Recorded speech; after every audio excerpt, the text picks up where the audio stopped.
apakah agama Kristen, pokoknya selain Islam, bah, selain Islam, Kristen, Buddha, Hindu, itu bisa masuk surga? Bismillahirrahmanirrahim. Assalamualaikum warahmatullahi wabarakatuh.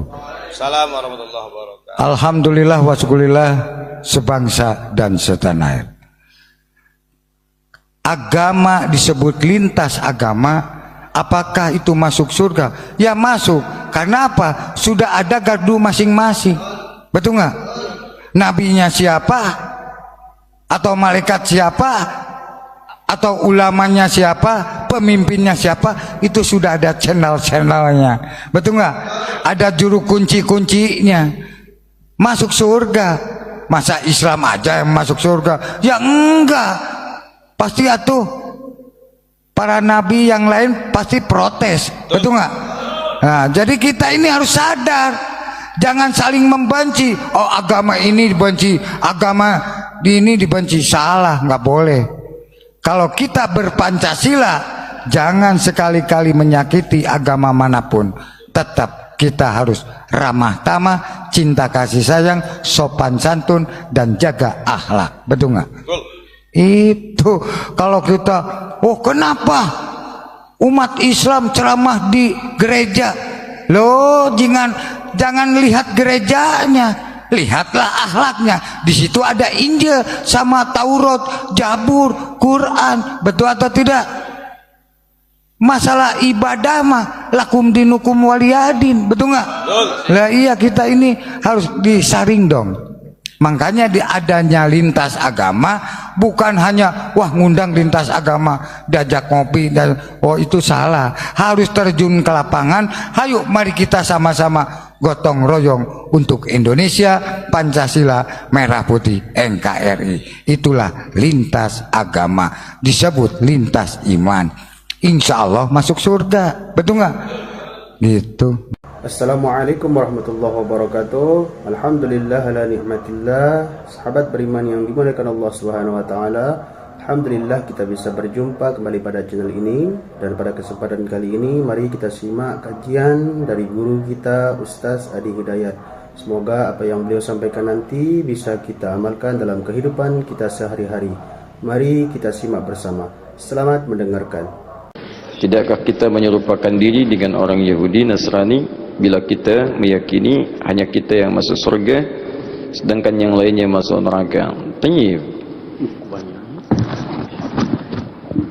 Semua orang yang memiliki kepercayaan, dia punya keyakinan bahwa keyakinan itu akan mengantarkan dia pada maslahat. Silakan cek, kalau Anda tanyakan kepada non-muslim, dia pun akan yakin masuk surga. Anda tanyakan misalnya pada orang Nasrani, dia yakin masuk surga. Anda tanyakan kepada orang Yahudi, dia yakin masuk surga. Anda tanyakan pada diri kita sendiri, kita pun yakin kita akan masuk surga. Hanya di antara sekian keyakinan itu, kita bisa ukur mana di antara keyakinan yang membuktikan kebenaran dari apa yang diyakini. Sama, Anda ingin mengerjakan sesuatu, semua punya capaian. Tapi kan semua capaian itu bisa diukur mana yang paling benar di antara semua itu. Saya beri contoh kepada Anda misalnya. Baik, jika ada orang mengatakan 2 kali 3 sama dengan berapa? 6 misalnya. 2 kali 3 sama dengan 6. Ada yang yakin 2 kali 3 sama dengan 5. Ada yang yakin 2 kali 3 sama dengan 7. Ada yang yakin 2 kali 3 sama dengan 6. Bagaimana membuktikan keyakinan ini? Mana yang paling benar di antara yang 3 ini? Maka perlu diuji dari semua keyakinan itu untuk menentukan mana yang paling benar dari semua apa yang diyakini itu. Baik, mari kita buktikan misalnya, dari semua apa yang tadi diyakini, kita mesti bedakan, ini ada 2 pertanyaan. Apakah ketika kita akan yakin masuk surga termasuk tasyabbuh? Yang kedua, bagaimana menguji keyakinan antara yang paling benar sehingga iman kita yakin terhadap apa yang kita yakini. Baik, saya mulai dari yang kedua dulu. Quran surah ketiga Ali Imran ayat 19, paling kiri sebelah atas. Inna dina indallahil Islam. Sungguh jika ada pun segala hal yang diyakini disebut dengan agama, din, maka yang paling benar kata Allah, yang saya ridhai hanya Islam. Islam mutlak, itu keyakinan kita. Ketika Allah menyebutkan yang paling benar Islam, bukan hanya menerangkan Islam benar, tapi menurunkan pemahaman-pemahaman supaya yakin cuma Islam yang benar, bukan yang lainnya. Dari mana? Mari kita uji. Dan ini secara ilmiah bisa kita bahas. Jadi jangan sampai antum mengecilkan orang lain tapi tidak punya argumentasi. Quran itu ketika menjelaskan sesuatu sifatnya argumentatif, nih keterangannya. Tapi dari keterangan ini saya tidak paksa Anda untuk meyakini apa yang saya yakini. Anda mau silakan, saya nggak paksa. Itu indahnya Quran. Buka Quran surah kedua ayat 256 paling kiri sebelah bawah. La ikraha fid din. Tidak boleh paksa orang untuk memeluk ad-din. Din yang dimaksud Islam. Quran surah 3 ayat 19. Inna ad-dina 'indallahil Islam. Di dalam Islam nggak boleh paksa orang. Apalagi dengan senjata, nggak boleh. Tembak orang, bom orang, bunuh orang, itu nggak boleh, dilarang. Ya, saya pernah dengar kejadian bom Jalan Tamrin itu. Baik, setelah itu saya ke Lampung, ada pertanyaan, Ustaz, apakah bom di Jalan Tamrin termasuk jihad fisabilillah? Masya Allah. Saya bilang, Pak, Allah, sependek pengetahuan saya, jihad fisabilillah itu jihad di jalan Allah, bukan di Jalan Tamrin. Jaga beda. Kaidahnya lain. Pak, sekarang perhatikan, kata Quran, jangan paksa orang. La ikraha fiddin, lakum dinukum waliyadin. Tapi Quran menerangkan, ketika Anda tanya dari mana taunya Islam benar yang kamu yakini, diturunkanlah variabel-variabelnya untuk membuat Anda berpikir di situ. Contoh, dari aspek ketuhanan, kan yang paling penting, paling substansial, paling esensial, yang paling kuat dalam tatanan keyakinan itu adalah aspek ketuhanan uluhiyah. Yang membedakan satu keyakinan dengan yang lain adalah konsep ketuhanannya. Dalam Islam tidak ada yang paling jelas dibanding keyakinan lain tentang yang menjelaskan tentang ketuhanan kecuali dalam Islam. Contoh, saya berikan gambaran, mohon izin. Siapa Tuhan kita? Allah. Perhatikan baik-baik. Perhatikan, ketika Anda menyebutkan Allah, turun perintah dari Allah. Jangan cukupkan katakan Allah. Jangan cukupkan, tapi Anda mesti punya ilmu untuk menetapkan kenapa Allah yang dianggap Tuhan. Kenapa Allah yang kita yakini sebagai Tuhan? Perhatikan, ketika Nabi ditanya oleh orang-orang kafir Quraisy pada saat itu, "Hei, man rabbuk? Man rabbuk?" Karena ketika turun ayat, "Qul a'udzu birabbin nas, qul a'udzu birabbil falaq." Rabb. Kata mereka, siapa Rabb itu? Karena ini Tuhan-Tuhan kami pun, Lata, Uzza, Manat itu Rabb juga. Rabb kamu siapa? Turun, qul huwa, katakan huwa yang disebut Rabb itu Allah. Saya tulis Allah. Ketika menyebutkan Allah, perhatikan Quran surah 47 ayat 19. Fa'lam, Anda mesti punya ilmu. Annahu la ilaha illallah, untuk menetapkan tiada Tuhan selain Allah. Nah, sekarang lihat baik-baik ya. Dari namanya saja Allah sudah menerangkan, saking jelasnya konsep ketuhanan dalam Islam, namanya saja itu tidak ada bandingannya. Kul, katakan Muhammad, huwa Allah, dialah Rabb itu Allah Ahad, yang dari sifat namanya dia punya sifat Ahad. Lihat sini. Kata Allah, kalau ada satu yang disebut Tuhan, dipertuhankan, maka ciri pertama dia mesti beda dengan makhluk. Lihat baik-baik ya. Konsep ketuhanan dalam Islam mengatakan setiap yang disebut Tuhan, yang diyakini sebagai Tuhan, itu mesti punya perbedaan dengan makhluk yang menuhankannya. Kalau Tuhan sama dengan makhluk, Khalik sama dengan makhluk, apa bedanya kemudian Khalik dengan makhluk? Di kaidah pertama, tidak boleh Allah sama dengan makhluk, Tuhan sama dengan makhluk. Kedua, tidak boleh bahkan Tuhan lebih rendah dari makhluk. Jadi kalau manusia makhluk kuat, Tuhan harus lebih kuat. Kalau makhluknya misalnya, maaf ya, punya kekuatan, Tuhan mesti lebih kuat dibandingkan dengan itu. Sepakat sampai sini? Nah, namanya pun mesti beda dengan makhluk. Lihat, nama Tuhan Allah sifatnya Ahad. Ada Wahid, ada Ahad, itu beda. Kalau Wahid, satu masih mungkin ada dua. Itsnain, tsalatsa, arba'. Tapi kalau Ahad, satu-satunya yang tidak ada duanya. Sekarang perhatikan baik-baik. Dari segi namanya saja, itu sudah punya mukjizat. Kata Allah, nama ini tidak akan pernah ada duanya, dan setiap Anda hilangkan setiap hurufnya akan menunjuk pada zat yang satu. Contoh, Allah, saya hilangkan kemudian satu hamzah wasalnya. Ini baca, lillahi ma fis samawati wa ma fil ard. Saya hilangkan satu huruf, masih menunjuk pada yang satu, Ahad, lillah. Saya hilangkan satu lamnya, lam satu hilang, pasti dia ikut hilang. Baca, lahu mulkus samawati wal ard. Lah masih menunjuk kepada Allah. Saya hilangkan lamnya, baca, hu itu singkatan dari huwa asalnya. Hu singkatan dari huwa. Karena ketika Anda baca huwa wakaf di sini, maka Anda hilangkan wa-nya, baca hu-nya. Quran surah kedua Al-Baqarah ayat 255, paling kiri pertengahan. Allahu la ilaha illa huwal hayyul qayyum, waqaf di huwa. Allahu la ilaha illa huwa-nya enggak dibaca. Kalau Anda ingin baca, Anda munculkan lagi huwa. Lihat ketika Anda wakaf di situ, Allahu la ilaha illa asalnya dari huwa, menunjuk kepada Allah. Kalau Anda tanya siapa itu huwa Ustaz, kembalikan ke ayat Quran surah ke-112. Kul huwa Allahu ahad. Kul huwa Allahu ahad, masih menunjuk kepada Allah. Kalau saya hapuskan kemudian, ini saya hapus lagi. Kelihatan? Tidak. Setiap yang tidak kelihatan disebut dengan ghaib. Maka Allah kemudian menerangkan dalam Quran surah kedua ayat yang ketiga, alladzina yu'minuna bil ghaib, masih menunjuk kepada ghaib itu ahad, Allah. Setiap huruf dihilangkan masih menunjuk pada zat yang sama. Itu baru namanya saja. Sekarang Anda hadirkan segala nama yang dipertuhankan di sini, tuliskan. Ambil contoh saja. Saya tidak tuliskan untuk menghormati kepercayaan yang lain, tapi kalau Anda ingin coba silahkan masukkan. Karena kita agak sensitif nih, pulang dari sini jadi tersangka nanti saya. Misal ada yang mempertuhankan dengan nama, misalnya misal dengan nama yang luas, misal tulis buang S-nya jadi apa? Menunjuk pada makna yang berbeda. Buang I-nya jadi apa? Buang L-nya jadi apa? Buang U-nya jadi apa? Buang T-nya jadi apa? Nggak ada sama sekali. Masukkan nama-nama yang dipertuhankan, tuliskan hurufnya, tuliskan namanya. Semua nama dari kepercayaan apapun tuliskan. Ketika Anda hilangkan setiap hurufnya, tidak akan menunjuk pada zat yang sama.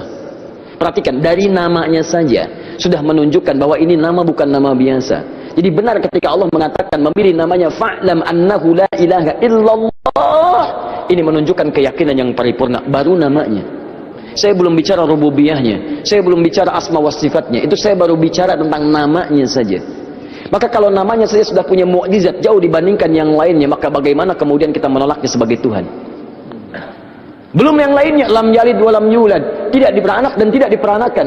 Kalau Tuhan itu hasil dari anak, berarti sama dengan makhluk. Lihat kan bedanya, Tuhan Khalik mesti beda dengan makhluk. Manusia mengandung melahirkan, Tuhan tidak boleh mengandung, tidak boleh melahirkan. Kalau Tuhan mengandung melahirkan berarti sama dengan makhluk. Jelas ya? Baik, makanya Allah menolak. Saya tidak dilahirkan, saya tidak melahirkan. Kalau saya punya sifat itu sama dengan makhluk. Kalau kalian menyamakan Tuhan, kenapa kalian menyembah Tuhan? Masing-masing aja ngaku Tuhan. Baik. Walam yakul lahu kufuwan ahad, dan tidak punya partner dalam kekuasaannya. Wah, kalau punya partner bahaya. Tuhan ini pengen begini, Tuhan itu pengen begitu. Ya, ada Tuhan pemberi nikmat dan Tuhan pemberi azab. Begitu mau diberikan nikmat, kata yang azab, jangan, karena saya mau mengazab itu. Kata yang pemberi nikmat, jangan dulu, saya berikan itu. Ribut sama Tuhan. Jelas ya?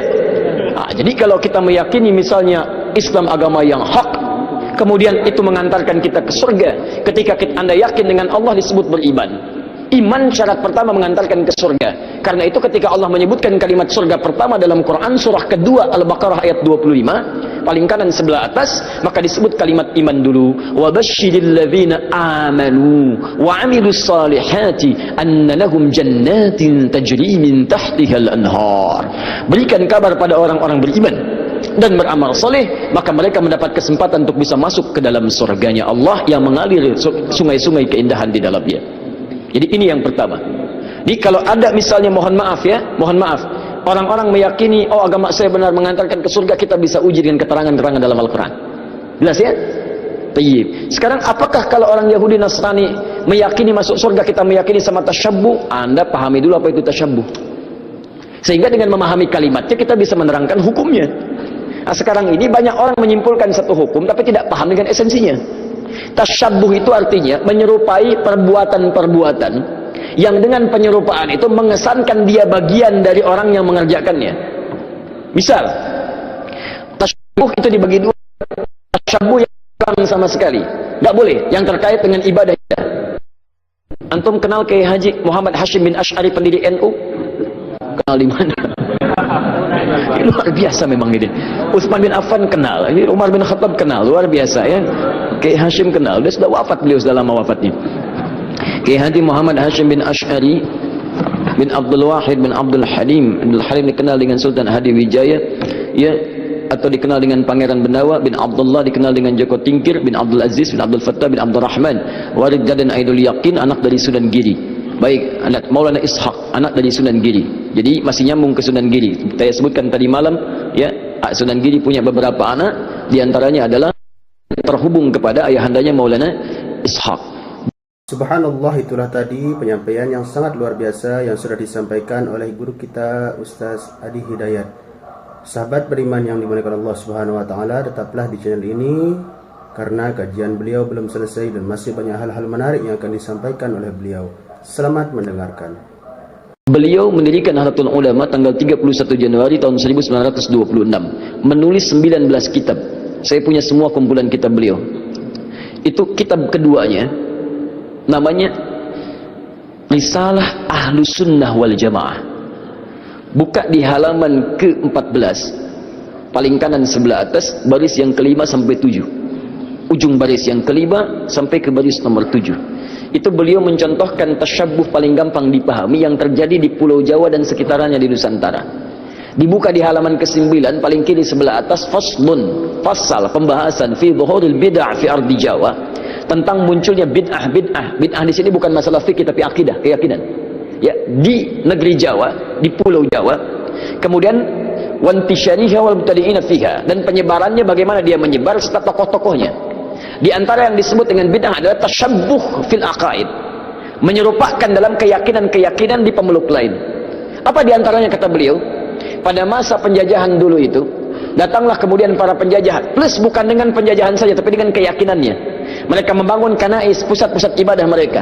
Ya, kalau dulu yang datang itu Portugis, maka dia bangun gereja, kemudian juga Belanda datang bangun gereja. Ketika dibangun, dia kemudian mengajak dengan misi supaya orang-orang convert, pindah agama pada keyakinan mereka. Bagaimana caranya? Salah satunya dengan tasyabuh. Mengajak kemudian dengan pakaian-pakaian, ya, ciri khas pakai topi-topi khusus, pakaian-pakaian khusus dengan pakaian yang dipakai mereka untuk ibadah. Ada lagi yang memberikan biskuit, ada yang memberikan makanan macam-macam. Kata beliau, memberikan fatwa pada saat itu, siapa yang bertasyabbuh mengenakan pakaian bizayyihim, pakaian-pakaian khas mereka. Misal, maaf, ya, pakaian topinya dipakai, kemudian misalnya menggunakan pakaian-pakaian tertentu yang memang digunakan untuk kepentingan ibadah agama tertentu, maka beliau hukumi yang seperti itu tasyabbuh bil kufri fahuwa kafirun wa haramun. Yang seperti itu dihukumi dengan haram. Tasyabbuh itu artinya menyerupakan dari perbuatan yang dengan perbuatan itu menunjukkan pola ibadah tertentu, pola keyakinan tertentu yang dilarang dalam Islam. Jelas?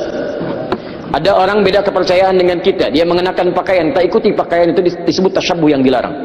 Ada orang punya kebiasaan, misal ada ulang tahun, tiup lilin, tiup lilinnya, tiup nggak mati-mati, ya, masya Allah, karena lilin ditutup dengan gelas, ya kan, masya Allah. Tayyib, bisa nggak mati-mati, tiup, nah itu kebudayaan yang dilarang. Valentine misalnya kan, Valentine, 17 Februari, kebudayaan datang dari luar, ya, bertentangan dengan nilai agama, merusak akidah, muncul banyak yang haram di situ, ikhtilat di antara remaja, haram. Anda ikuti tasyabbuh dengan itu, haram hukumnya. Itu yang disebut tasyabbuh. Ya, tapi kalau tasyabbuh dalam muamalah yang dibenarkan itu gak ada masalah. Misal orang Yahudi pakai pesawat, kita pakai pesawat itu gak ada masalah. Ya, jangan diserupakan. Pesawat, Yahudi pakai pesawat, saya pakai pesawat, haram. Masya Allah. Tiba-tiba datang panggilan haji, menunaikan ibadah haji. Baik, hei, siap berangkat besok haji, masya Allah, siap. Pakai apa? Pesawat, haram ah. Mau pakai apa? Kuda aja. Wow, bagaimana pakai kuda dari Lombok ke Mekah? Susah. Ya, itu handphone. Orang Nasrani pakai handphone, antum pakai handphone. Ya, jadi jangan diserupakan. Oh, Nasrani handphone, saya pakai handphone, berarti haram. Tidak. Ya, Anda boleh gunakan itu ketika mereka menggunakan, Anda gunakan. Cuma perbedaannya bagaimana cara Anda menggunakan itu. Mereka gunakan misalnya untuk keyakinan mereka, Anda gunakan untuk keyakinan Anda. Update waktu sholat, masukkan program Quran di dalamnya. Ada yang sifatnya serupa, dia nelpon, Anda nelpon, itu bukan tasyabbuh. Karena itu pola umum dalam kehidupan. Dia bicara, Anda bicara. Dia makan, Anda makan. Itu bukan tasyabbuh. Cuma perbedaannya apa yang Anda makan, apa yang mereka makan. Bagaimana cara mencari makanan, bagaimana cara mereka mencari makanan. Itu yang membedakan antara mereka dengan kita. Makanya orang beriman ketika mencari makan pun disebut kalimat imannya dulu. Quran surah kedua ayat 172, paling kiri sebelah atas. Ya ayyuhalladzina amanu kulu min thayyibati ma razaqnakum. Hei orang-orang beriman, silahkan cari makan dari apa ya rezeki yang telah kami tetapkan. Di orang beriman itu mau cari makan pun imannya disebutkan. Dan halalnya dibuang. Lihat. Ketika Allah menyebutkan manusia secara umum, kalimat halalnya muncul. Quran surah kedua ayat 168, paling kanan sebelah bawah. Ya ayyuhan nasu kulu mimma fil ardi halalan thayyibah. Hei manusia, silahkan cari makan dengan cara yang halal. Silahkan beraktivitas di bumi dengan cara yang halal. Tapi ketika menyebut orang beriman, halalnya dibuang. Ya ayyuhalladzina amanu kulu min thayyibati ma razaqnakum. Halalnya dibuang. Thayyibat jadi dijamakkan. Thayyib jadi thayyibat. Kata para ulama tafsir, kenapa kalimat halalnya dibuang?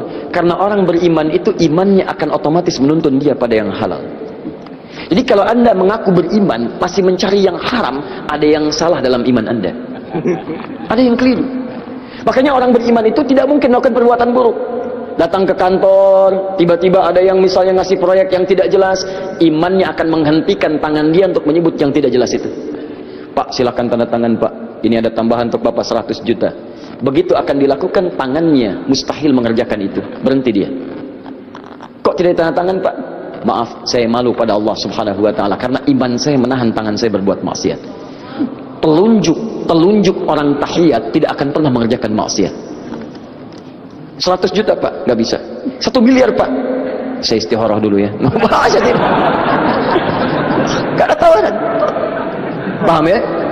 Nah, jadi kalau mereka yakin masuk surga, kita yakin itu bukan tasyabbuh namanya, tapi perbedaan keyakinan kita untuk didiskusikan mana yang terbenar di antara keyakinan itu. Di tasyabbuh itu sifatnya ada dua, tasyabbuh dengan yang tidak dibenarkan sama sekali, yaitu perbuatan-perbuatan kufur yang bisa mengantarkan kita pada kufuran, atau perbuatan maksiat yang dilarang oleh ketentuan agama. Tapi kalau tasyabbuh dalam muamalah itu bukan tasyabbuh namanya, tapi hanya kegiatan-kegiatan rutinitas yang bisa kita kerjakan oleh setiap manusia. Alhamdulillah, demikianlah kajian penuh ilmu, hikmah dan manfaat yang sudah disampaikan oleh guru kita Ustaz Hadi Hidayat. Semoga apa yang beliau sampaikan bisa kita amalkan dalam kehidupan kita sehari-hari. Sahabat beriman yang dimuliakan Allah Subhanahu wa taala, mari kita doakan beliau mudah-mudahan diberikan kesehatan dan selalu dalam lindungan Allah Subhanahu wa taala. Sampai berjumpa di kajian-kajian berikutnya. Wabillahi taufiq wal hidayah. Wassalamualaikum warahmatullahi wabarakatuh. Setelah kita mendengarkan bersama kajian dari guru kita Ustaz Hadi Hidayat, sekarang mari kita lanjutkan aktivitas kita masing-masing. Semoga apa yang sudah beliau sampaikan menjadi ilmu yang bermanfaat dalam kehidupan kita sehari-hari. Selamat beraktivitas buat sahabat semua dan sukses selalu. Sampai bertemu di kajian-kajian berikutnya. Wabillahi taufiq wal hidayah. Assalamualaikum warahmatullahi wabarakatuh. Apakah agama Kristen, pokoknya selain Islam selain Islam, Kristen, Buddha, Hindu itu bisa masuk surga?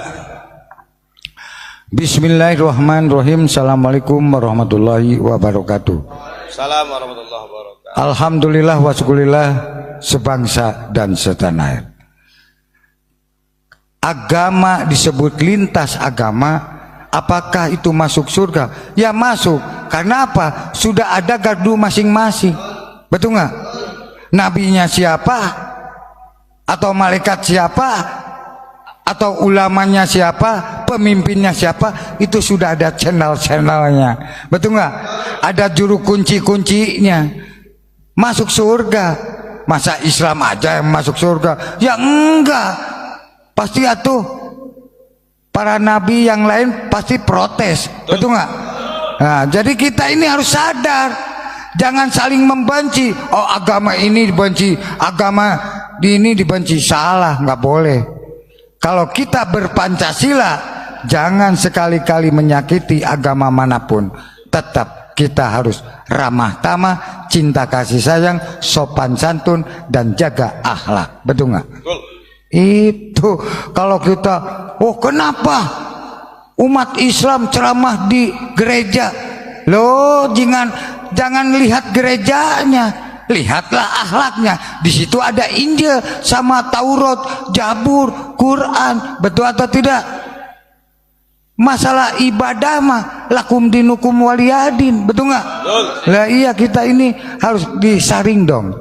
Makanya di adanya lintas agama bukan hanya wah ngundang lintas agama diajak ngopi dan oh itu salah. Harus terjun ke lapangan. Hayo mari kita sama-sama gotong royong untuk Indonesia, Pancasila, Merah Putih, NKRI. Itulah lintas agama, disebut lintas iman. Insya Allah masuk surga, betul nggak? Gitu. Assalamualaikum warahmatullahi wabarakatuh. Alhamdulillah ala ni'matillah. Sahabat beriman yang dimuliakan Allah Subhanahu wa taala, alhamdulillah kita bisa berjumpa kembali pada channel ini. Dan pada kesempatan kali ini mari kita simak kajian dari guru kita Ustaz Adi Hidayat. Semoga apa yang beliau sampaikan nanti bisa kita amalkan dalam kehidupan kita sehari-hari. Mari kita simak bersama. Selamat mendengarkan. Tidakkah kita menyerupakan diri dengan orang Yahudi Nasrani bila kita meyakini hanya kita yang masuk surga sedangkan yang lainnya masuk neraka? Tayyib. Semua orang yang memiliki kepercayaan, dia punya keyakinan bahwa keyakinan itu akan mengantarkan dia pada maslahat. Silakan cek, kalau Anda tanyakan kepada non-muslim, dia pun akan yakin masuk surga. Anda tanyakan misalnya pada orang Nasrani, dia yakin masuk surga. Anda tanyakan kepada orang Yahudi, dia yakin masuk surga. Anda tanyakan pada diri kita sendiri, kita pun yakin kita akan masuk surga. Hanya di antara sekian keyakinan itu, kita bisa ukur mana di antara keyakinan yang membuktikan kebenaran dari apa yang diyakini. Sama, Anda ingin mengerjakan sesuatu, semua punya capaian. Tapi kan semua capaian itu bisa diukur mana yang paling benar di antara semua itu. Saya beri contoh kepada Anda misalnya. Baik, jika ada orang mengatakan 2 kali 3 sama dengan berapa? 6 misalnya. 2 kali 3 sama dengan 6. Ada yang yakin 2 kali 3 sama dengan 5. Ada yang yakin 2 kali 3 sama dengan 7. Ada yang yakin 2 kali 3 sama dengan 6. Bagaimana membuktikan keyakinan ini? Mana yang paling benar di antara yang 3 ini? Maka ada perlu diuji dari semua keyakinan itu untuk menentukan mana yang paling benar dari semua apa yang diyakini itu. Baik, mari kita buktikan misalnya dari semua apa yang tadi diyakini, kita mesti bedakan. Ini ada 2 pertanyaan. Apakah ketika kita akan yakin masuk surga termasuk tasyabbuh? Yang kedua, bagaimana menguji keyakinan antara yang paling benar sehingga iman kita yakin terhadap apa yang kita yakini. Baik, saya mulai dari yang kedua dulu. Quran surah ketiga Ali Imran ayat 19, paling kiri sebelah atas. Innad dina indallahil Islam. Sungguh jika ada pun segala hal yang diyakini disebut dengan agama, din, maka yang paling benar kata Allah, yang saya ridhai hanya Islam. Islam mutlak, itu keyakinan kita. Ketika Allah menyebutkan yang paling benar Islam, bukan hanya menerangkan Islam benar, tapi menurunkan pemahaman-pemahaman supaya yakin cuma Islam yang benar, bukan yang lainnya. Dari mana? Mari kita uji. Dan ini secara ilmiah bisa kita bahas. Jadi jangan sampai antum mengecilkan orang lain tapi tidak punya argumentasi. Quran itu ketika menjelaskan sesuatu sifatnya argumentatif. Nih keterangannya. Tapi dari keterangan ini saya tidak paksa Anda untuk meyakini apa yang saya yakini. Anda mau silakan, saya nggak paksa. Itu indahnya Quran. Buka Quran surah kedua ayat 256 paling kiri sebelah bawah. La ikraha fid din. Tidak boleh paksa orang untuk memeluk ad-din. Din yang dimaksud Islam. Quran surah 3 ayat 19. Innad dina indallahil Islam. Di dalam Islam nggak boleh paksa orang. Apalagi dengan senjata, nggak boleh. Tembak orang, bom orang, bunuh orang, itu nggak boleh, dilarang. Ya, saya pernah dengar kejadian bom Jalan Tamrin itu. Baik, setelah itu saya ke Lampung, ada pertanyaan, Ustaz, apakah bom di Jalan Tamrin termasuk jihad fisabilillah? Masya Allah. Saya bilang, Pak, Allah, sependek pengetahuan saya, jihad fisabilillah itu jihad di jalan Allah, bukan di Jalan Tamrin. Ya beda. Kaidahnya lain. Pak, sekarang perhatikan, kata Quran, jangan paksa orang. La ikraha fiddin, lakum dinukum waliyadin. Tapi Quran menerangkan, ketika Anda tanya dari mana taunya Islam benar yang kamu yakini, diturunkanlah variabel-variabelnya untuk membuat Anda berpikir di situ. Contoh, dari aspek ketuhanan kan yang paling penting, paling substansial, paling esensial, yang paling kuat dalam tatanan keyakinan itu adalah aspek ketuhanan, uluhiyah. Yang membedakan satu keyakinan dengan yang lain adalah konsep ketuhanannya. Dalam Islam tidak ada yang paling jelas dibanding keyakinan lain tentang yang menjelaskan tentang ketuhanan kecuali dalam Islam. Contoh, saya berikan gambaran, mohon izin. Siapa Tuhan kita? Allah. Perhatikan baik-baik. Perhatikan, ketika Anda menyebutkan Allah, turun perintah dari Allah. Jangan cukupkan katakan Allah. Jangan cukupkan, tapi Anda mesti punya ilmu untuk menetapkan kenapa Allah yang dianggap Tuhan. Kenapa Allah yang kita yakini sebagai Tuhan. Perhatikan, ketika Nabi ditanya oleh orang-orang kafir Quraisy pada saat itu, "Hei, man rabbuk? Man rabbuk?" Karena ketika turun ayat, "Qul a'udzu birabbin nas, qul a'udzu birabbil falaq." Rabb. Kata mereka, siapa Rabb itu? Karena ini Tuhan-Tuhan kami pun, Lata, Uzza, Manat itu Rabb juga. Rabb kamu siapa? Turun, qul huwa, katakan huwa yang disebut Rabb itu Allah. Saya tulis Allah. Ketika menyebutkan Allah, perhatikan Quran surah 47 ayat 19, Fa'lam, Anda mesti punya ilmu, annahu la ilaha illallah, untuk menetapkan tiada Tuhan selain Allah. Nah, sekarang lihat baik-baik ya. Dari namanya saja Allah sudah menerangkan, saking jelasnya konsep ketuhanan dalam Islam, namanya saja itu tidak ada bandingannya. Kul, katakan Muhammad, huwa Allah, dialah Rabb itu Allah Ahad, yang dari sifat namanya dia punya sifat Ahad. Lihat sini. Kata Allah, kalau ada satu yang disebut Tuhan, dipertuhankan, maka ciri pertama dia mesti beda dengan makhluk. Lihat baik-baik ya. Konsep ketuhanan dalam Islam mengatakan setiap yang disebut Tuhan, yang diyakini sebagai Tuhan, itu mesti punya perbedaan dengan makhluk yang menuhankannya. Kalau Tuhan sama dengan makhluk, Khalik sama dengan makhluk, apa bedanya kemudian Khalik dengan makhluk? Di kaidah pertama, tidak boleh Allah sama dengan makhluk, Tuhan sama dengan makhluk. Kedua, tidak boleh bahkan Tuhan lebih rendah dari makhluk. Jadi kalau manusia makhluk kuat, Tuhan harus lebih kuat. Kalau makhluknya misalnya, maaf ya, punya kekuatan, Tuhan mesti lebih kuat dibandingkan dengan itu. Sepakat sampai sini? Nah, namanya pun mesti beda dengan makhluk. Lihat, nama Tuhan Allah sifatnya Ahad. Ada Wahid, ada Ahad, itu beda. Kalau Wahid, satu masih mungkin ada dua. Itsnain, tsalatsa, arba'. Tapi kalau Ahad, satu-satunya yang tidak ada duanya. Sekarang perhatikan baik-baik. Dari segi namanya saja, itu sudah punya mukjizat. Kata Allah, nama ini tidak akan pernah ada duanya, dan setiap Anda hilangkan setiap hurufnya akan menunjuk pada zat yang satu. Contoh, Allah, saya hilangkan kemudian satu hamzah wasalnya. Ini baca, lillahi ma fis samawati wa ma fil ard. Saya hilangkan satu huruf, masih menunjuk pada yang satu, Ahad, lillah. Saya hilangkan satu lamnya, lam satu hilang, pasti dia ikut hilang. Baca, lahu mulkus samawati wal ard. Lah masih menunjuk kepada Allah. Saya hilangkan lamnya, baca, hu itu singkatan dari huwa asalnya. Hu singkatan dari huwa. Karena ketika Anda baca huwa wakaf di sini, maka Anda hilangkan wa-nya, baca hu-nya. Quran surah kedua Al-Baqarah ayat 255, paling kiri pertengahan. Allahu la ilaha illa huwal hayyul qayyum, waqaf di huwa. Allahu la ilaha illa wa-nya enggak dibaca. Kalau Anda ingin baca, Anda munculkan lagi huwa. Lihat, ketika Anda waqaf di situ, Allahu la ilaha illa asalnya dari huwa, menunjuk kepada Allah. Kalau Anda tanya, siapa itu huwa Ustaz? Kembalikan ke ayat Quran surah ke-112. Kul huwa Allahu ahad. Kul huwa Allahu ahad, masih menunjuk kepada Allah. Kalau saya hapuskan kemudian, ini saya hapus lagi. Kelihatan? Tidak. Setiap yang tidak kelihatan disebut dengan ghaib. Maka Allah kemudian menerangkan dalam Quran surah kedua ayat yang ketiga, alladzina yu'minuna bil ghaib, masih menunjuk kepada ghaib itu Ahad, Allah. Setiap huruf dihilangkan masih menunjuk pada zat yang sama. Itu baru namanya saja. Sekarang Anda hadirkan segala nama yang dipertuhankan di sini, tuliskan. Ambil contoh saja.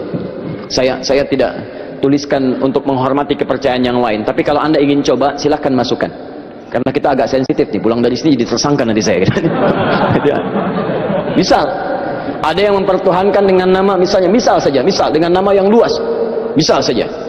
Misal, tulis, buang S-nya. Jadi apa?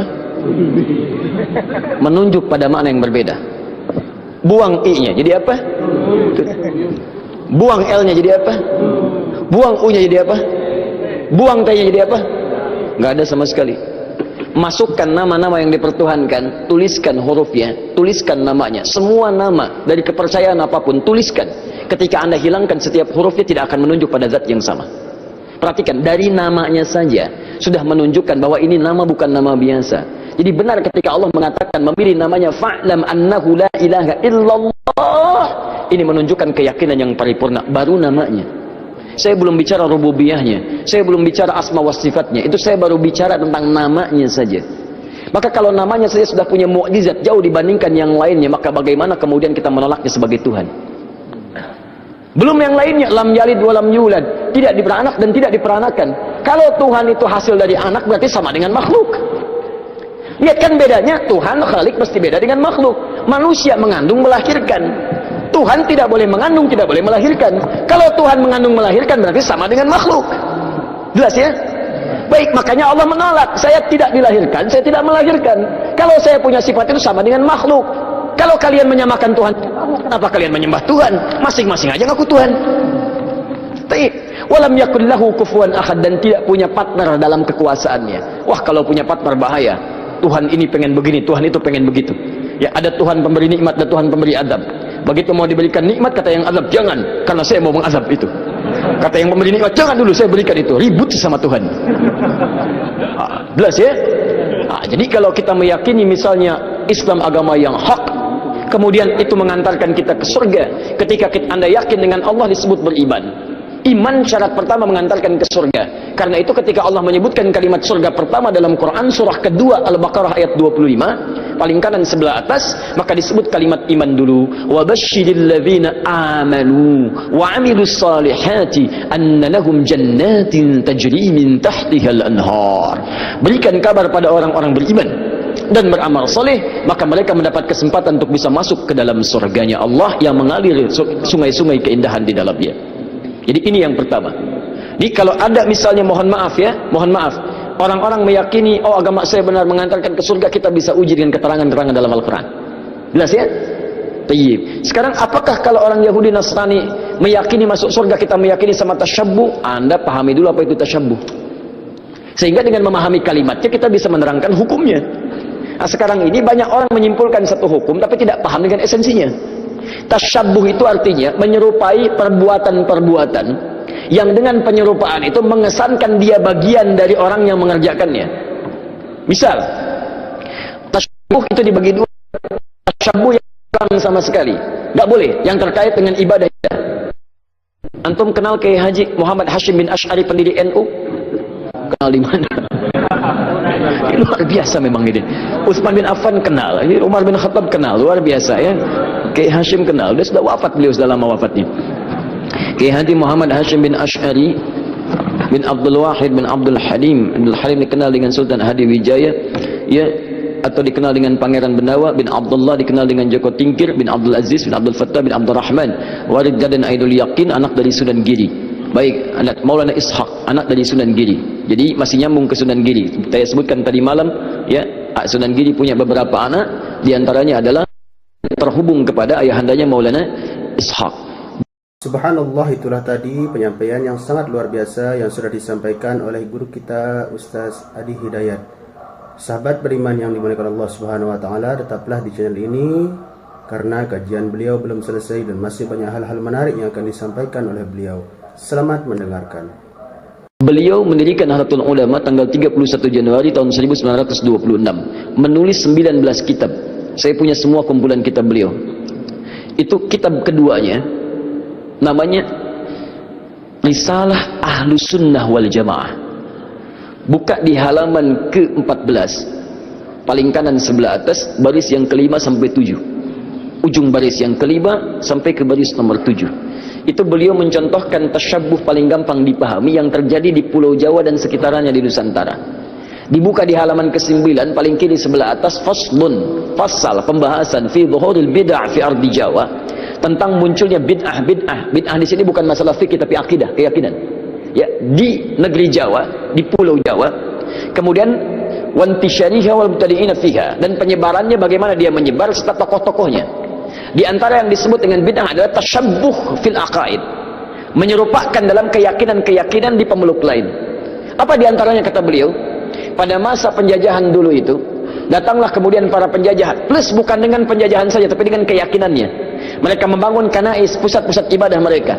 Ya, kalau dulu yang datang itu Portugis, maka dia bangun gereja, kemudian juga Belanda datang bangun gereja. Ketika dibangun, dia kemudian mengajak dengan misi supaya orang-orang convert, pindah agama pada keyakinan mereka. Bagaimana caranya? Salah satunya dengan tasyabuh. Mengajak kemudian dengan pakaian-pakaian, ya, ciri khas pakai topi-topi khusus, pakaian-pakaian khusus dengan pakaian yang dipakai mereka untuk ibadah. Ada lagi yang memberikan biskuit, ada yang memberikan makanan macam-macam. Kata beliau, memberikan fatwa pada saat itu, siapa yang bertasyabbuh mengenakan pakaian bizayyihim, pakaian-pakaian khas mereka. Misal, maaf, ya, pakaian topinya dipakai, kemudian misalnya menggunakan pakaian-pakaian tertentu yang memang digunakan untuk kepentingan ibadah agama tertentu, maka beliau hukumi yang seperti itu tasyabbuh bil kufri fahuwa kafirun wa haramun. Yang seperti itu dihukumi dengan haram. Tasyabbuh itu artinya menyerupakan dari perbuatan yang dengan perbuatan itu menunjukkan pola ibadah tertentu, pola keyakinan tertentu yang dilarang dalam Islam. Jelas? Ada orang beda kepercayaan dengan kita, dia mengenakan pakaian, tak ikuti pakaian itu disebut tasyabbuh yang dilarang. Ada orang punya kebiasaan, misal ada ulang tahun, tiup lilin, tiup lilinnya, tiup nggak mati-mati, ya, masya Allah, karena lilin ditutup dengan gelas, ya kan, masya Allah. Bisa nggak mati-mati, tiup, nah itu kebudayaan yang dilarang. Valentine misalnya kan, Valentine, 17 Februari, kebudayaan datang dari luar, ya, bertentangan dengan nilai agama, merusak akidah, muncul banyak yang haram di situ, ikhtilat di antara remaja, haram. Anda ikuti tasyabbuh dengan itu, haram hukumnya. Itu yang disebut tasyabbuh. Ya, tapi kalau tasyabbuh dalam muamalah yang dibenarkan itu gak ada masalah. Misal orang Yahudi pakai pesawat, kita pakai pesawat itu gak ada masalah. Ya, jangan diserupakan. Pesawat, Yahudi pakai pesawat, saya pakai pesawat, haram. Masya Allah. Tiba-tiba datang panggilan haji, menunaikan ibadah haji. Baik, hei, siap berangkat besok haji, masya Allah, siap. Pakai apa? Pesawat, haram ah. Mau pakai apa? Kuda aja. Wow, bagaimana pakai kuda dari Lombok ke Mekah? Susah.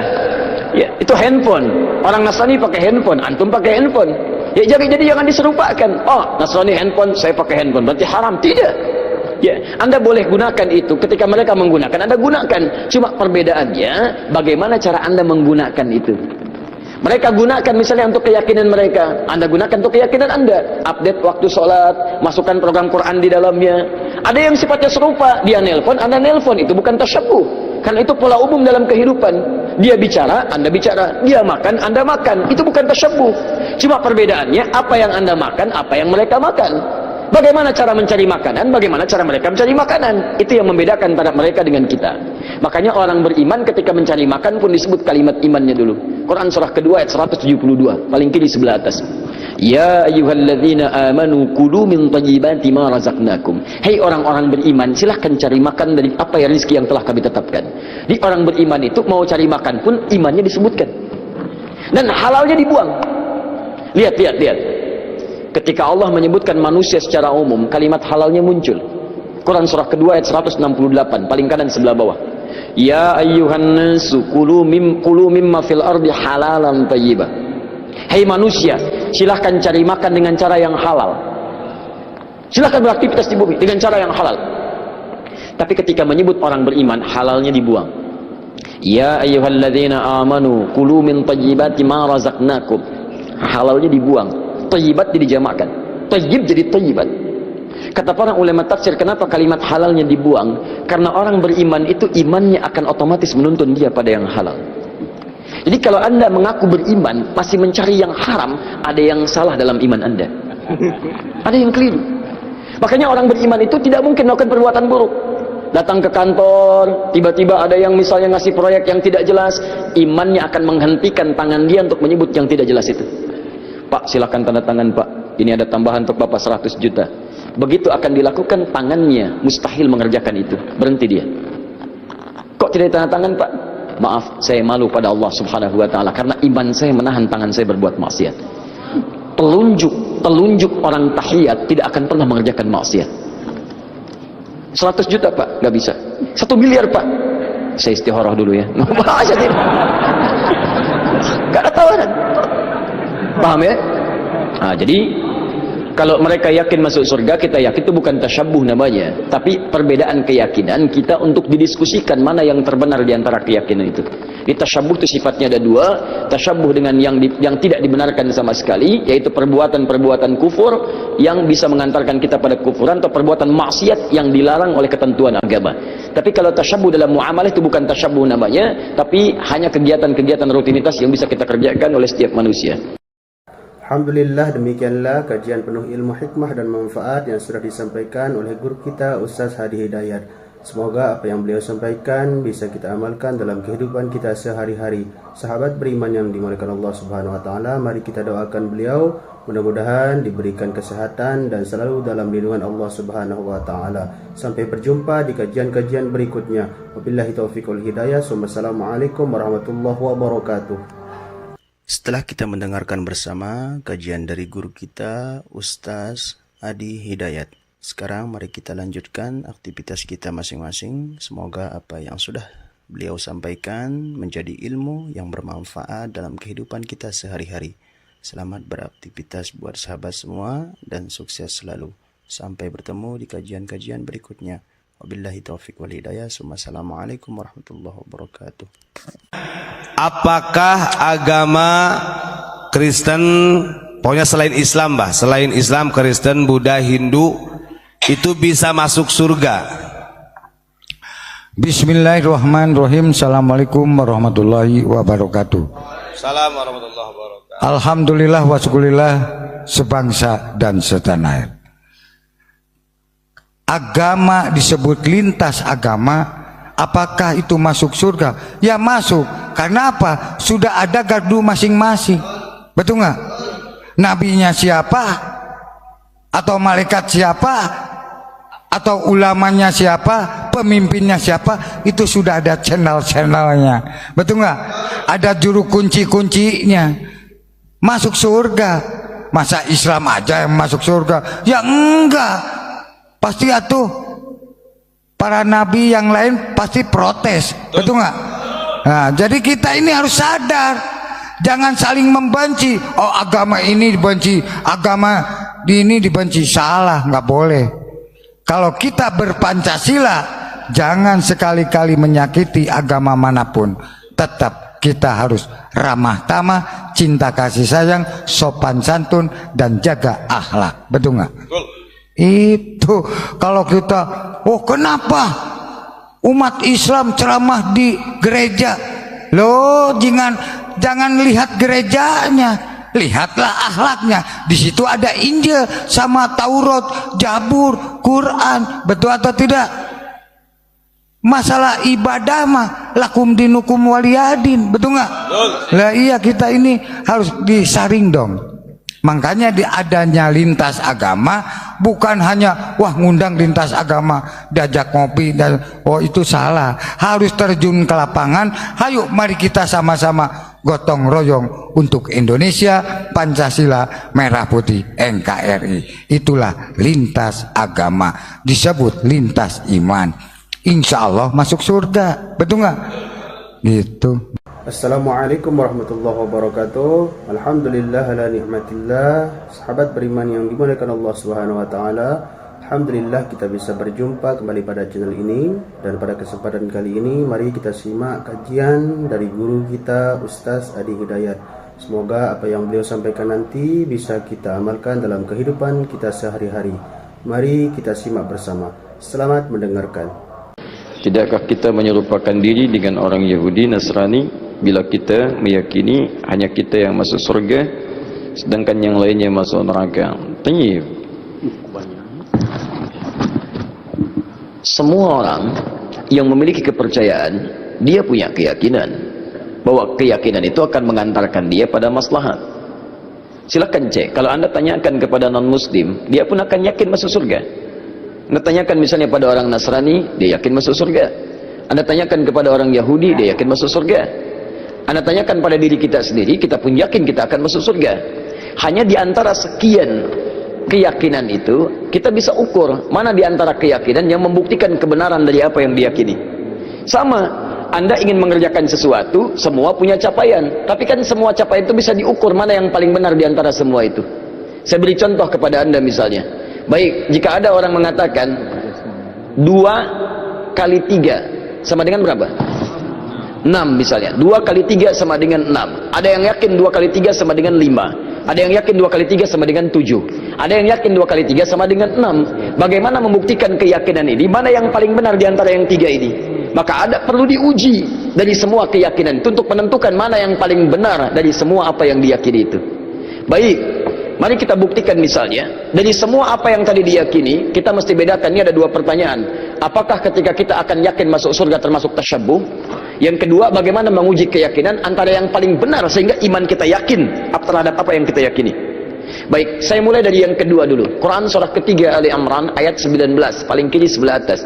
Innad dina indallahil Islam. Sungguh jika ada pun segala hal yang diyakini disebut dengan agama, din, maka yang paling benar kata Allah, yang saya ridhai hanya Islam. Islam mutlak, itu keyakinan kita. Ketika Allah menyebutkan yang paling benar Islam, bukan hanya menerangkan Islam benar, tapi menurunkan pemahaman-pemahaman supaya yakin cuma Islam yang benar, bukan yang lainnya. Dari mana? Mari kita uji. Dan ini secara ilmiah bisa kita bahas. Jadi jangan sampai antum mengecilkan orang lain tapi tidak punya argumentasi. Quran itu ketika menjelaskan sesuatu sifatnya argumentatif, nih keterangannya. Tapi dari keterangan ini saya tidak paksa Anda untuk meyakini apa yang saya yakini. Anda mau silahkan, saya nggak paksa, itu indahnya Quran. Buka Quran surah kedua ayat 256 paling kiri sebelah bawah.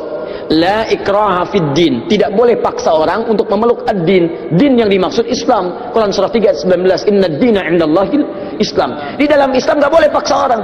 Apalagi dengan senjata nggak boleh. Tembak orang, bom orang, bunuh orang, itu nggak boleh, dilarang. Ya, saya pernah dengar kejadian bom Jalan Tamrin itu. Baik, setelah itu saya ke Lampung, ada pertanyaan, Ustaz, apakah bom di Jalan Tamrin termasuk jihad fisabilillah? Masya Allah. Saya bilang, Pak, Allah, sependek pengetahuan saya, jihad fisabilillah itu jihad di jalan Allah, bukan di Jalan Tamrin. Ya beda. Kaidahnya lain.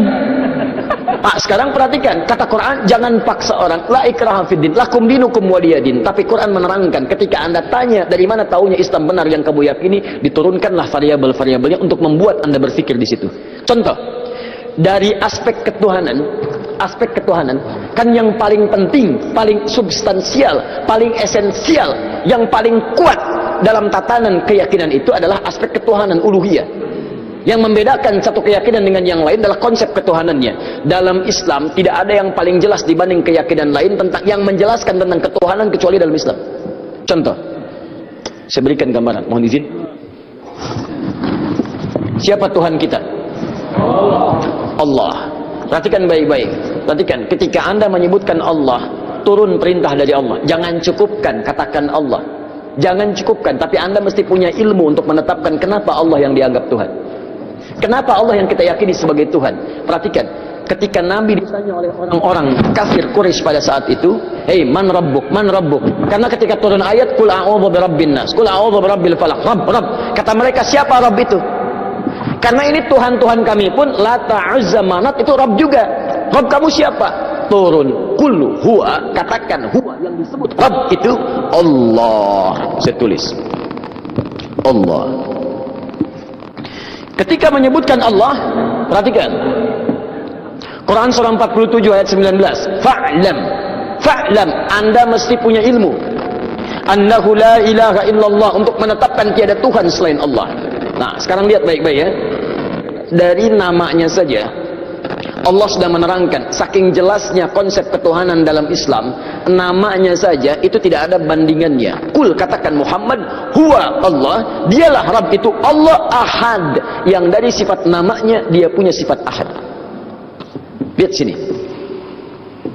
Kata Allah, kalau ada satu yang disebut Tuhan, dipertuhankan, maka ciri pertama dia mesti beda dengan makhluk. Lihat baik-baik ya.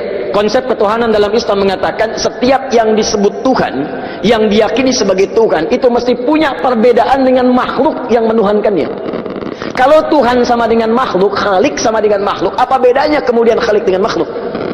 Di kaidah pertama, tidak boleh Allah sama dengan makhluk, Tuhan sama dengan makhluk. Kedua, tidak boleh bahkan Tuhan lebih rendah dari makhluk. Jadi kalau manusia makhluk kuat, Tuhan harus lebih kuat. Kalau makhluknya misalnya, maaf ya, punya kekuatan, Tuhan mesti lebih kuat dibandingkan dengan itu. Sepakat sampai sini? Nah, namanya pun mesti beda dengan makhluk. Lihat, nama Tuhan Allah sifatnya ahad. Ada wahid, ada ahad, itu beda. Kalau wahid, satu masih mungkin ada dua. Itsnain, tsalatsa, arba'. Tapi kalau ahad, satu-satunya yang tidak ada duanya. Sekarang perhatikan baik-baik. Dari segi namanya saja, itu sudah punya mukjizat. Kata Allah, nama ini tidak akan pernah ada duanya, dan setiap Anda hilangkan setiap hurufnya akan menunjuk pada zat yang satu. Contoh, Allah, saya hilangkan kemudian satu hamzah wasalnya. Ini baca, lillahi ma fis samawati wa ma fil ard. Saya hilangkan satu huruf, masih menunjuk pada yang satu, ahad, lillah. Saya hilangkan satu lamnya, lam satu hilang, pasti dia ikut hilang.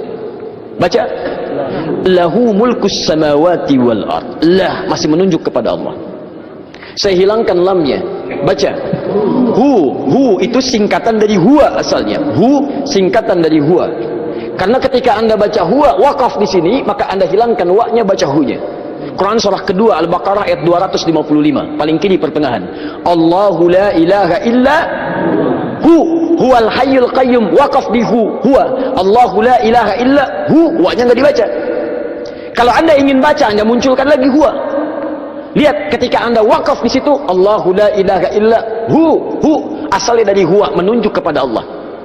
Kalau Anda tanya, siapa itu huwa Ustaz? Kembalikan ke ayat Quran surah ke-112. Kul huwa Allahu ahad. Kul huwa Allahu ahad. Masih menunjuk kepada Allah. Kalau saya hapuskan kemudian, ini saya hapus lagi. Kelihatan? Tidak. Setiap yang tidak kelihatan disebut dengan ghaib. Maka Allah kemudian menerangkan dalam Quran surah kedua ayat yang ketiga, alladzina yu'minuna bil ghaib, masih menunjuk kepada ghaib itu ahad, Allah.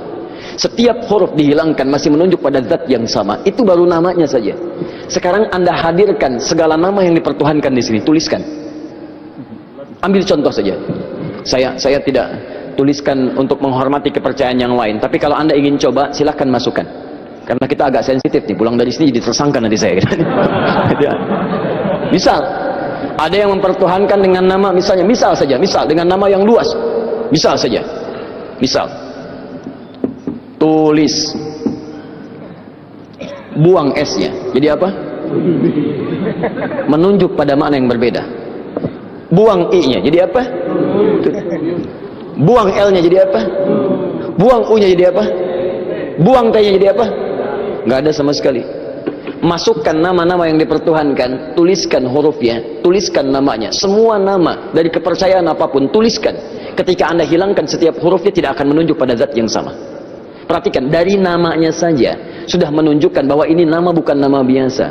Jadi benar ketika Allah mengatakan memilih namanya fa'lam annahu la ilaha illallah, ini menunjukkan keyakinan yang paripurna, baru namanya.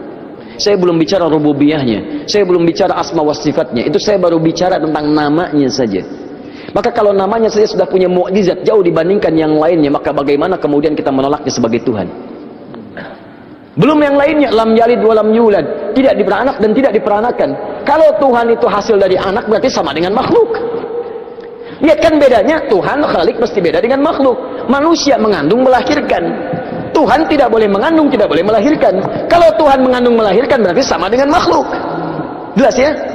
Baik, makanya Allah menolak. Saya tidak dilahirkan, saya tidak melahirkan. Kalau saya punya sifat itu sama dengan makhluk. Kalau kalian menyamakan Tuhan, kenapa kalian menyembah Tuhan? Masing-masing aja ngaku Tuhan. Baik. Walam yakul lahu kufuwan ahad, dan tidak punya partner dalam kekuasaannya. Wah, kalau punya partner bahaya. Tuhan ini pengen begini, Tuhan itu pengen begitu. Ya, ada Tuhan pemberi nikmat, ada Tuhan pemberi azab. Begitu mau diberikan nikmat, kata yang azab, jangan, karena saya mau mengazab itu. Kata yang pemberi nikmat, jangan dulu, saya berikan itu. Ribut sama Tuhan. Jelas ya? Jadi kalau kita meyakini misalnya Islam agama yang hak, kemudian itu mengantarkan kita ke surga. Ketika Anda yakin dengan Allah, disebut beriman. Iman syarat pertama mengantarkan ke surga. Karena itu ketika Allah menyebutkan kalimat surga pertama dalam Quran surah kedua Al-Baqarah ayat 25, paling kanan sebelah atas, maka disebut kalimat iman dulu. Wa basyiril ladzina amanu wa 'amilus salihati anna lahum jannatin tajri min tahtihal anhar. Berikan kabar pada orang-orang beriman dan beramal soleh, maka mereka mendapat kesempatan untuk bisa masuk ke dalam surganya Allah yang mengalir sungai-sungai keindahan di dalamnya. Jadi ini yang pertama. Jadi kalau ada misalnya, mohon maaf, orang-orang meyakini, oh agama saya benar mengantarkan ke surga, kita bisa uji dengan keterangan-keterangan dalam Al-Quran. Jelas ya? Tayyib. Sekarang apakah kalau orang Yahudi Nasrani meyakini masuk surga, kita meyakini sama tasyabbuh? Anda pahami dulu apa itu tasyabbuh. Sehingga dengan memahami kalimatnya kita bisa menerangkan hukumnya. Nah, sekarang ini banyak orang menyimpulkan satu hukum tapi tidak paham dengan esensinya. Tasyabbuh itu artinya menyerupai perbuatan-perbuatan yang dengan penyerupaan itu mengesankan dia bagian dari orang yang mengerjakannya.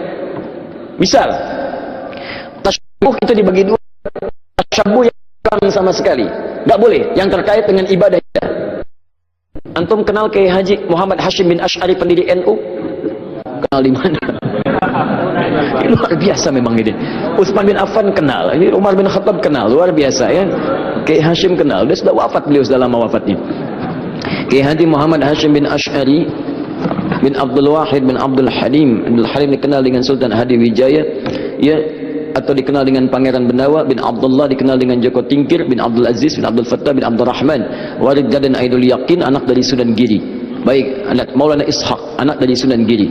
Jadi masih nyambung ke Sunan Giri. Saya sebutkan tadi malam, ya, Sunan Giri punya beberapa anak, diantaranya adalah terhubung kepada ayahandanya Maulana Ishaq. Subhanallah, itulah tadi penyampaian yang sangat luar biasa yang sudah disampaikan oleh guru kita Ustaz Adi Hidayat. Sahabat beriman yang dimuliakan Allah Subhanahu wa taala, tetaplah di channel ini karena kajian beliau belum selesai dan masih banyak hal-hal menarik yang akan disampaikan oleh beliau. Selamat mendengarkan. Beliau mendirikan Nahdlatul Ulama tanggal 31 Januari tahun 1926, menulis 19 kitab. Saya punya semua kumpulan kitab beliau. Itu kitab keduanya, namanya Risalah Ahlus Sunnah wal Jamaah. Buka di halaman ke-14, paling kanan sebelah atas, baris yang kelima sampai 7. Ujung baris yang kelima sampai ke baris nomor 7. Itu beliau mencontohkan tasyabbuh paling gampang dipahami yang terjadi di Pulau Jawa dan sekitarnya di Nusantara. Dibuka di halaman ke-9 paling kiri sebelah atas, faslun, fasal pembahasan fi dhuhuril bid'ah fi ardi Jawa, tentang munculnya bid'ah. Bid'ah di sini bukan masalah fikih tapi akidah, keyakinan. Ya, di negeri Jawa, di Pulau Jawa. Kemudian wantisyariha wal mubtadi'ina fiha, dan penyebarannya bagaimana dia menyebar serta tokoh-tokohnya. Di antara yang disebut dengan bid'ah adalah tasyabbuh fil aqaid, menyerupakan dalam keyakinan-keyakinan di pemeluk lain. Apa di antaranya kata beliau? Pada masa penjajahan dulu itu, datanglah kemudian para penjajah, plus bukan dengan penjajahan saja tapi dengan keyakinannya. Mereka membangun kanais, pusat-pusat ibadah mereka. Ya, kalau dulu yang datang itu Portugis, maka dia bangun gereja, kemudian juga Belanda datang bangun gereja. Ketika dibangun, dia kemudian mengajak dengan misi supaya orang-orang convert.